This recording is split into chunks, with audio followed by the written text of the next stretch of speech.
সংসার শব্দই ভ্রান্তিজনক ভাগ্য, সুখে দুঃখে পাপে পুণ্যে জড়সড়, শান্তি খুঁজিয়া ইহার হাত হইতে ত্রাণ পাওয়া দুষ্কর।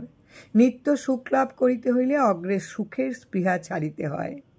ভগবান সর্বজ্ঞ, সমভাব, নিরপেক্ষ শক্তি, তার বিচার সূক্ষ্ম, জীবের বুঝবার ক্ষমতা নেই। তিনি মঙ্গলময়, তাহাকে ভুলিয়াই কর্তৃত্বাভিমানে নানান অভাব ভোগদণ্ড ভোগ করিয়া থাকে।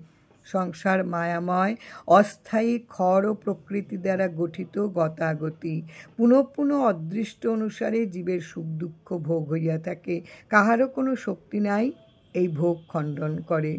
সত্যই পরম পদ, সত্যকে ত্যাগ করিবে না, সর্বদা মনকে সত্য পথে রাখিতে চেষ্টা করিবে। জয় রাম, জয় রাম। গুরু কৃপা হি কেবলম।